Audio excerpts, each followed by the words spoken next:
It's your boy ConserViz34 and today is April 20th, 2018. I'm making this video at 10:39 p.m. on April 20th. The reason I say that, I'm making a review about J. Cole's KOD album. I've had the album since midnight, so it's really been 22 and a half hours or so of me listening to this album. I listened to it at midnight. I listened to it on my morning jog today, and then I listened to it at work. I listened to it at my lunch break, and I listened to it on my second break right before the end of the day. Listened to it on the ride home. So I've had 3 listen throughs, I would say, and then a little bit of change because I picked certain songs. So I've had 3 listens and then a couple different select tracks I wanted to review before I did this video.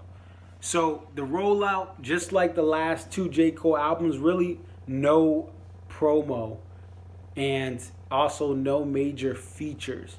So we get this thing to come out, and the best thing about J. Cole fans like me and all you guys watching is we support Cole. He can go away and come back. Many rappers cannot go away.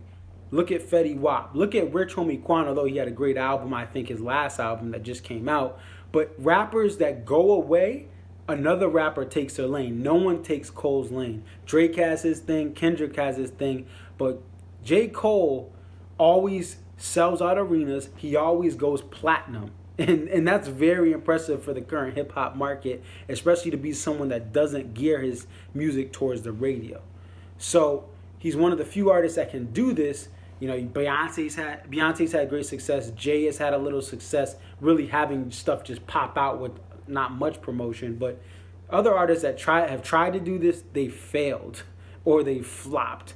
So it really says a lot about Cole and his fan base. So salute to you fans. You know, I'm a huge J. Cole fan. Been a fan really since the warm-up Friday Night Lights era. So I've grown up with him. I was in college when he started, and now I'm almost 28. I'll be 28 in 6 months. So let's talk about the album.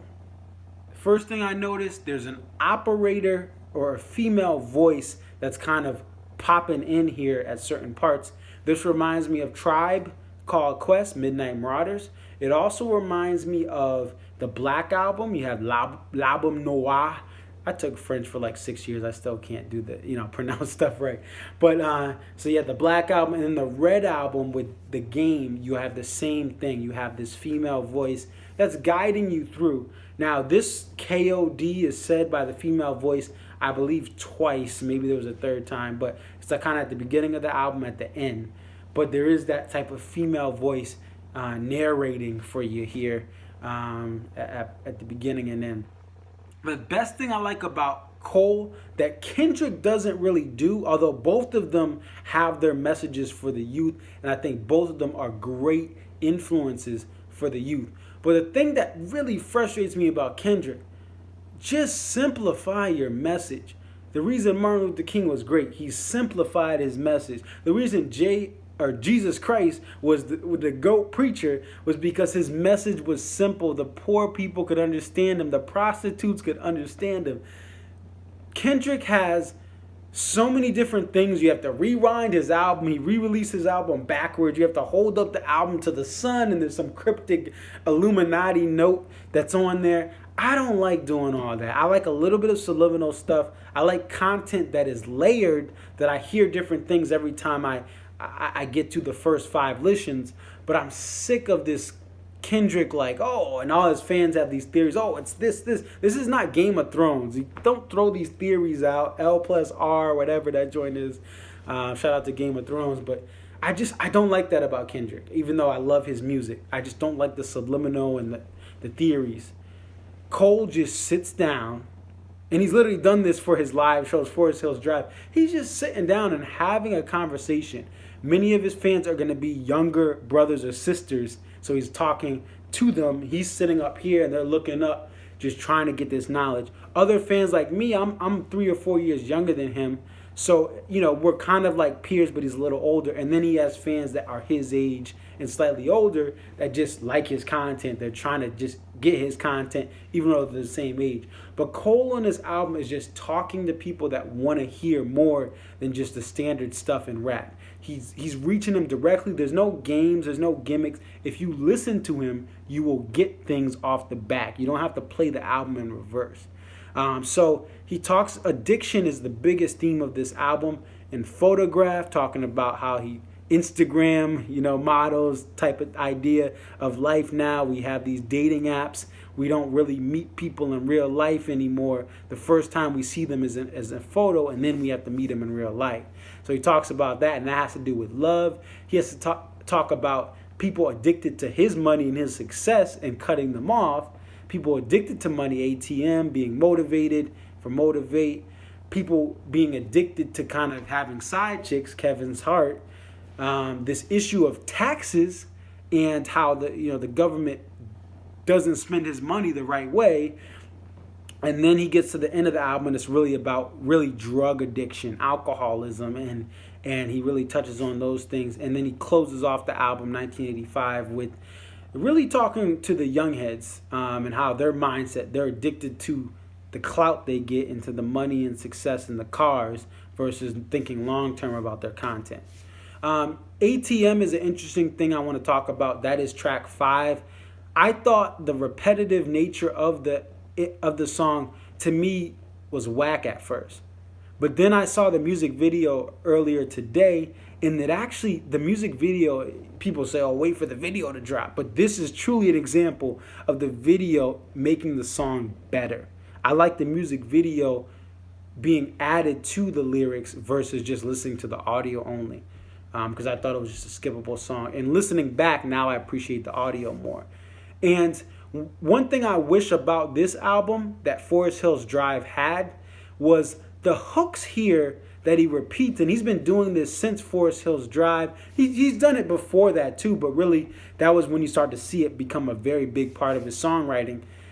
He has a hook that he'll just repeat over and over. And part of it is to have that dramatic effect. And the other part of it is to just kind of mock the current mumble rappers. But I wish his hooks would be expanded. So he repeated the same thing over and over. But I wish he had a first part of the hook. And then the second part of the hook, he goes along the same rhyme pattern, but has a whole new set of bars for that second part. ATM's an example of that, and a couple other songs I wish the hook was 2 parts, not just the same thing repeated.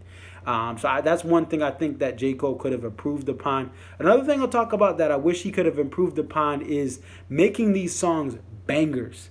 Now these songs still, I'm bobbing my head, but for Your Eyes Only, a song like Deja Vu just bumps. And, going to Forest Hills Drive, those songs, even though he talks about real life stuff, they bump in the whip, you bob your head. They're better songs. The content is great in this KOD album. But some parts, I wish it was a little bit stronger, and I wish it had more of a quality overall great song feeling. But again, the presentation is amazing for this album. And the content and the stuff you learn is great. Now, I like how in a song like Brackets and other parts of this album, he talks about politics, but he's not aligned to one side or another. We have too many partisan politician musicians here. They either go to the far right or they go to the far left. There's no one in the middle saying, I'm going to point out what I don't like about him, and I'm going to point out what I don't like about her. Like he talks about blame Trump and blame Clinton. He's not saying I'm just a far-leaning left liberal, or I'm a far right, whatever, blah, blah, blah. Like, we need to bring prayer back in schools, like, whatever. Like, by the way, I'm a Christian. I go to church every week, but I think it's the funny thing that the far right does. Anyway, I like how he's in the middle, because the majority of us are in the middle. We like certain things about every part of political rhetoric, and we hate things about every part of political rhetoric. And that's what Cole does. He talks about stuff like taxes, but he's talking about, look, everyone in the government is wasting my money and not doing it right. He's not just saying, oh, the Democrats or all the Republicans. I like that about this album. The other thing that's great about this album, the last 4 tracks are his best bullets, his best bars.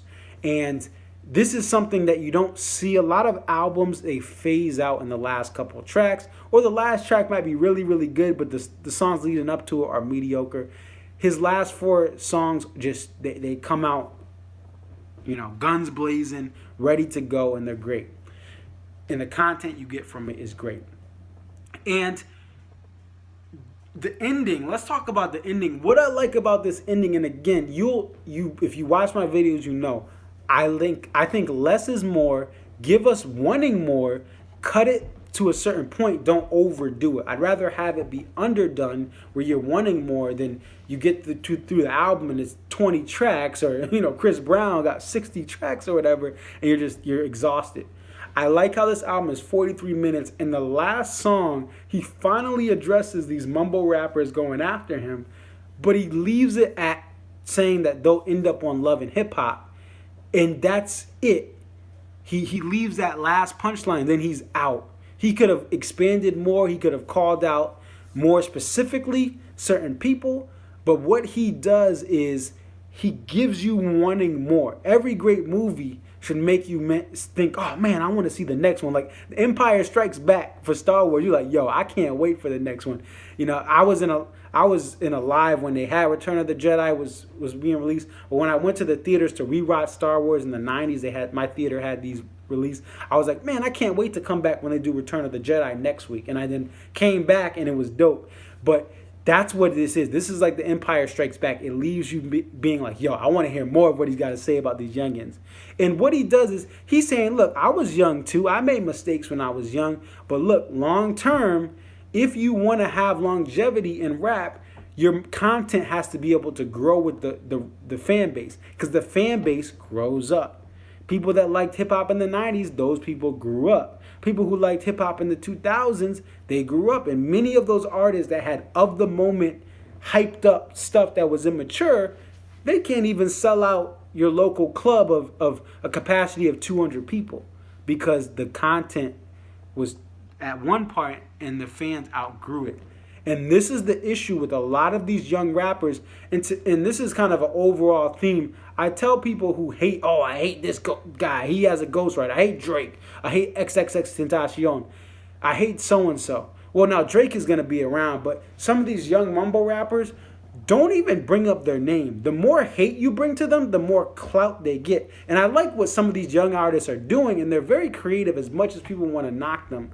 But if you really hate something, just be quiet. Do the Joel Embiid. Be quiet, because guess what? Eventually, within a year now, within a 6-month period, these people are ditching these artists because the next great mumble rapper comes along and people hop on that person. So it's a great message at the end of this album, just to be like, look, he really is talking from look, I've been there. You may not be listening to me right now, but listen, if you want to get some knowledge, listen. And then he tells the rappers what they're thinking. He says you're going to end up on Love and Hip Hop, which is the truth. How many rappers now on Love and Hip Hop, they don't got a single out? So overall, great album. 43 minutes is amazing because you get in, you get out. Artists this deep in their career, regardless of what genre you're in, you don't need to be making 90-minute albums unless you're freaking, The Who making Tommy, or you're Stevie Wonder making Songs in the Key of Life. Those are once-in-a-generation type albums. You can't really make a 90-minute album this deep in your career and not be trash halfway. So I think it's great. It's quick to the point. And I'm excited for the tour, because the biggest thing about Cole, the last 2 tours have been amazing. Sellouts. I've been to venues like in Hartford and in New York, Long Island, Nassau Coliseum. Not an open seat. So people are going, and he's doing his whole album. He has stuff without features, so you get the entire production without having to have a Fabulous or having to have a Drake or a Kendrick there to rap it. And the problem with hip-hop concerts, I'll say, is too many hip-hop concerts is 30-second snippets. I hate that. I want to hear the full song, or I want to hear at least 90% of the song. You can take the interlude out. And that's what Cole does.